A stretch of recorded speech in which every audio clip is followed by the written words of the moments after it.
Hi everyone, welcome back to my YouTube channel Bhavra's actor studio. अब आपको पता है कि एक एक्टर्स प्लेटफॉर्म है और एक्टर्स की लाइफ में सबसे इंपॉर्टेंट क्या होता है? ऑडिशंस। तो आज का जो हमारा टॉपिक है वो है auditions. What all things should be kept in mind while giving auditions. अब पॉसिबल है कि स्टूडियो ऑडिशन है या आप घर से बना के भेज रहे हैं, बट कुछ पॉइंट्स ऐसे होते हैं जो आपको ध्यान में रखने होते हैं व्हाइल प्रिपेयरिंग और making an audition. Have a look. सबसे पहले बात यह आती है कि what are auditions.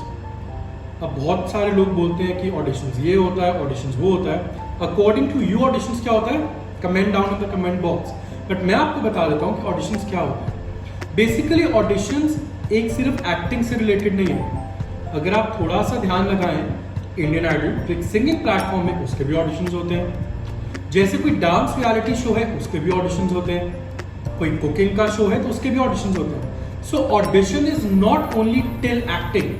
So basically auditions क्या होते हैं मैं आपको बताता हूँ। ऑडिशंस एक सैंपल परफॉर्मेंस होता है जिसके बेसिस पे आपको जज किया जाता है कि आप इस पर्टिकुलर प्लेटफॉर्म के लिए मायने रखते हैं या नहीं। और ऑडिशंस कोई बहुत ही बड़ी चीज नहीं है, एक टाबू जरूर बन चुका है, बट अगर आप सोचें तो वो आपका सबसे पहला स्टेप है आगे बढ़ने का।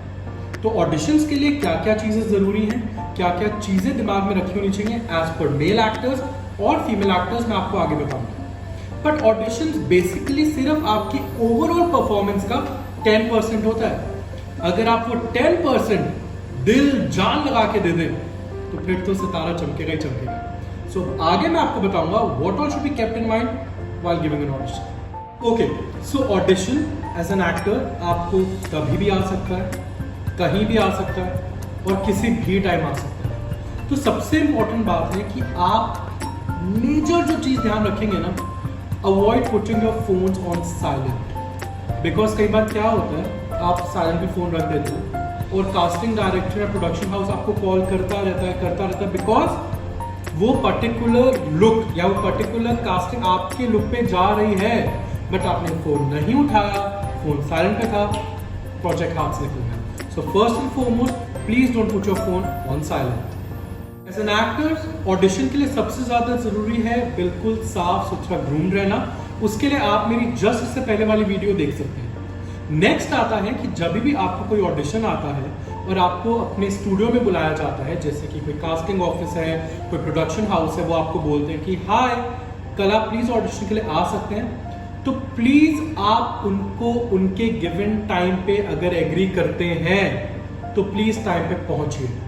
सबसे ज्यादा जरूरी एज एन एक्टर है पंक्चुअलिटी। अगर आप टाइम पे ऑडिशन के लिए नहीं पहुंचे हैं तो आप फिर सेट पे तो टाइम पे क्या ही जाएंगे।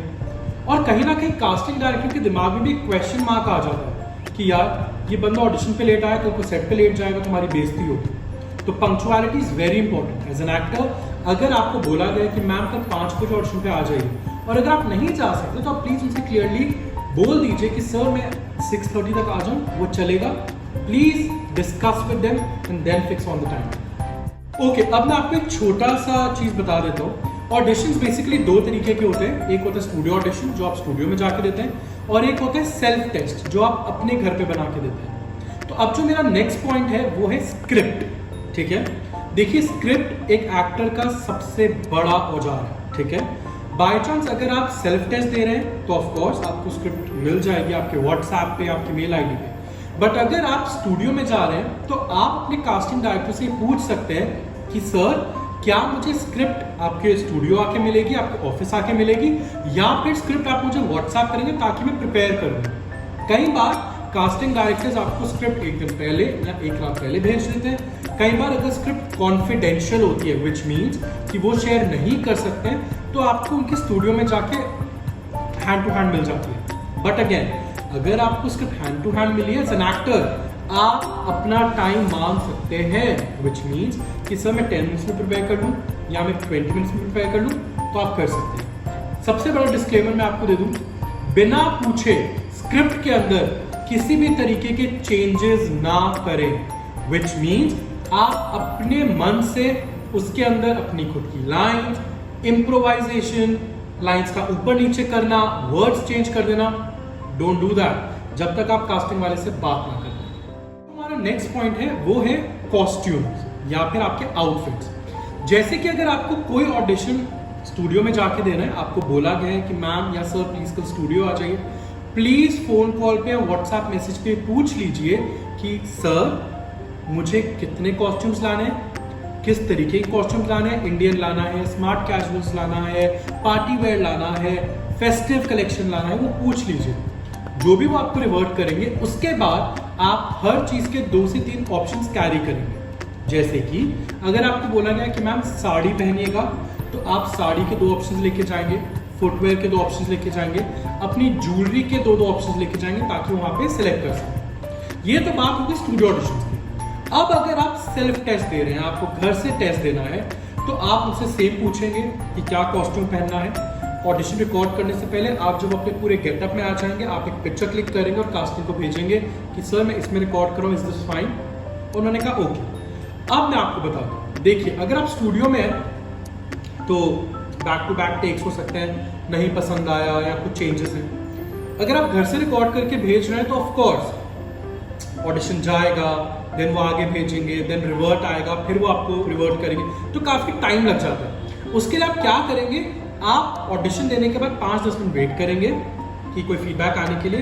5-10 मिनट तक कोई फीडबैक आ जाता है, गुड इनफ, नहीं तो आप मैसेज कर देंगे कि सर कैन आई चेंज। आप सोचिए आपने चेंज कर लिया और फीडबैक आ गया कि दोबारा भेजो, आपको दोबारा तैयार होना पड़ेगा। So keep this in mind. तो ये मैंने आपको कुछ पॉइंट्स बताए हैं जो फटाफट आप ध्यान कर सकते हैं ऑडिशन रिकॉर्ड करते हुए। और मेरी छोटी सी और रिक्वेस्ट रहेगी कि जब भी आप अपना ऑडिशन रिकॉर्ड करें, साइमल्टेनियसली साथ में अपना एक इंट्रोडक्शन भी रिकॉर्ड करें, चाहे शॉर्ट इंट्रोडक्शन रिकॉर्ड करें, रिकॉर्ड करें, ठीक है। और एक चीज और ध्यान रखिएगा कि अगर आपने ऑडिशन दिया है तो प्लीज अपनी जो आपकी जो लुक है वो मेंटेन रखिएगा, क्योंकि कई बार क्या होता है ऑडिशन आप दे देते हैं एक नॉर्मल लुक में, उसके बाद आप बाल कटवा लेते हैं, हेयर कलर करवा लेते हैं, बियर्ड ट्रिम कर लेते हैं, गर्ल्स अपने हेयर कट करा लेती हैं। तो अगर ऐसा कुछ भी करने जा रहे हैं तो ध्यान रखिए कि आप एक बार कास्टिंग से बात कर लीजिए कि मैम मैं अपनी लुक चेंज करा रही हूँ, उस ऑडिशन का कुछ हुआ या मैं करा लूँ। Keep this in mind. तो अब जो है वो है professionalism plays a very very important role. अगर आप ऑडिशन देने जा रहे हैं, please don't get too much frank with the casting team और विद द प्रोडक्शंस, बिकॉज आप लोगों को लगता है हम ज्यादा उनसे फ्रैंक हो जाएंगे तो कहीं ना कहीं हमारा प्लस पॉइंट है वो हमें याद रखेंगे। गाइस ऐसा कुछ नहीं होता। I my self have worked with the casting agency for many years, this doesn't help, okay. And stop giving unwanted gifts to the casting people. लोग होते हैं खाना बना के ले आते हैं, नहीं तो आपके लिए एक्सपेंसिव गिफ्ट्स ले आते हैं, दिस इज नॉट नीडेड। आप जितने प्रोफेशनल रहेंगे, अपने क्राफ्ट पे काम करेंगे, उतने चांसेस बढ़ जाते हैं आपका प्रोजेक्ट मिलने के। So it's of utmost important, please maintain professionalism. मैंने पहले भी बताया, ज़्यादा रिवीलिंग क्लोथ्स, ज़्यादा टाइट क्लोथ्स, ज़्यादा फ्रैंक एनवायरनमेंट मत रखिएगा। फ्रैंक रहिए but keep respect on the top. तो अगर आपको मेरी वीडियो अच्छी लगी हो, please share, like and subscribe to my YouTube channel and share with lot of inspiring actors. Thank you so much.